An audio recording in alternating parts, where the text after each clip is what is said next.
Hello Aries, Sun, Moon, Rising, and Venus signs. Kamusta kayo? Sana po nasa mabuti kayong kalagayan.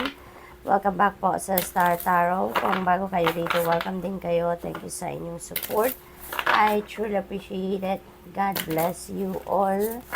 Aries, pauna mensahe po ninyo ay Goddess of Dreams. Ayan. So, ang karamihan sa inyo dito ngayon, Aries, siguro mayroong mga guidance na pinapadala sa inyo ang universe through your dreams, no? Maaaring ang iba sa inyo dito lately or maybe last night, no? Or couple of nights ago, meron kayong mga panaginip, no? So, as much as possible, kung naalala pa ninyo kung ano yung nilalaman ng inyong panaginip, make sure na i-google po ninyo ang ibig sabihin niya, no? Kung anong mga elemento ang nakita ninyo sa inyong panaginip, make sure na i-google ninyo at hanapin ninyo kung ano yung symbolism ng mga elements niya because that is a guidance para sa inyo. Maybe din ang iba sa inyo pinapadala ng universe ng vision, no? Nakakakita kayo ng mga kung ano ang mangyayari, parang nakikita ninyo sa mind's eye ninyo. Intuitive messages are also being sent to you, no? Kaya malakas ang inyong radar, no, sa ngayon, Aries. We have Up from the Depths, Releasing Difficulty, napakaganda kasi papunta na kayo sa pag-solve ng inyong problema, no? You are already releasing the difficulty na nararanasan ninyo lately. Ibig sabihin nito na may solusyon na, no? Nahanap nyo ng solusyon and maybe you're already fixing things, no? Sa buhay ninyo kung ano man itong medyo challenging. Kaya papunta na kayo sa inyong tagumpay sa pagharap, no, sa problemang ito. We have animal totems, animal energy and powers.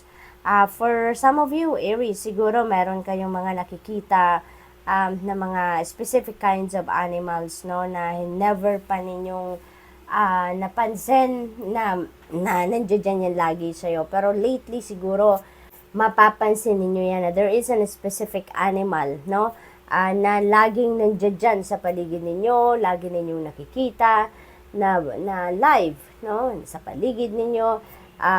At saka even sa magbabrowse kayo ng cellphone siguro, nanonood kayo sa TV or whatsoever, it strikes you, no? Yung parang it's calling your attention. Kung ano man ang specific animal na yan, masasabi ninyo yan na that could be your animal totem. And ginagamit yan ng universe to send you a message. Kaya, please look up for the symbolism of that specific animal na kumukuha talaga ng iyong atensyon lately. Because there is a message for you, no? Ang universe. At ginagamit niya ang animal totem ninyo. We have shamanic healer, cleansing and attunement. So, siguro ang iba sa inyo dito is a healer, no? Siguro ang iba sa inyo, yun ang inyong mission sa buhay sa ngayon. Maaring this is also reminding you, no, to embrace your healing powers sa ngayon. Maaring ganon. This is also a time of attunement. This is also a time for cleansing your energy field, cleansing your life, your thoughts, your feelings, your emotions. Okay? What else? We have teacher. Ayan. So, siguro ang iba sa inyo sa teacher, no? By profession or siguro ang iba nag-aaral to be a teacher. Possible din na ganun ang ganap dyan. Maybe kasi meron tayong learning. So, most likely nag-aaral ang iba sa inyo to become a teacher. No? What else? We have your eternal spirit, higher self, and sacred intuition.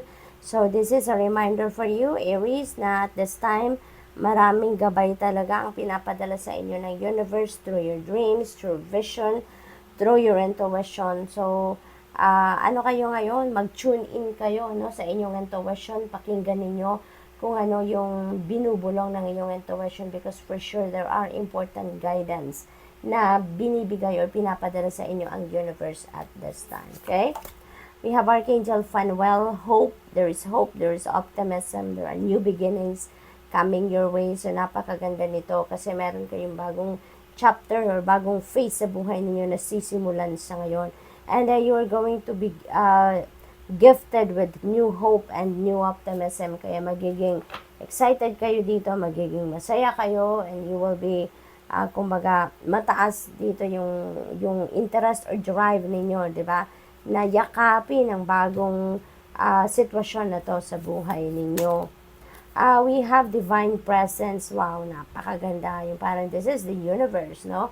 Nagpaparamdam sa inyo ng kanyang presensya. This is God na nagpaparamdam ng kanyang presensya. The force of love and creation. So this is the source. This is God, diba? This is the divine universe na maaaring nagpaparamdam sa inyo, no? Maaaring ang iba sa inyo nakakalimot na, diba? Sa Panginoon, nakakalimot ng magdasal, magpasalamat, no? And sa card na to, nagpaparamdam siya na this is me, Aries. Ako ang force of love and creation, 'di ba? Kaya parang this is a reminder for you, no? Na nandito siya. At baka kasi nagkaroon kayo ng disconnect for quite some time sa Panginoon. Kaya here you go. Nagpaparamdam siya sa iyo, no? So good luck. Thank you for watching. Love and light. Namaste.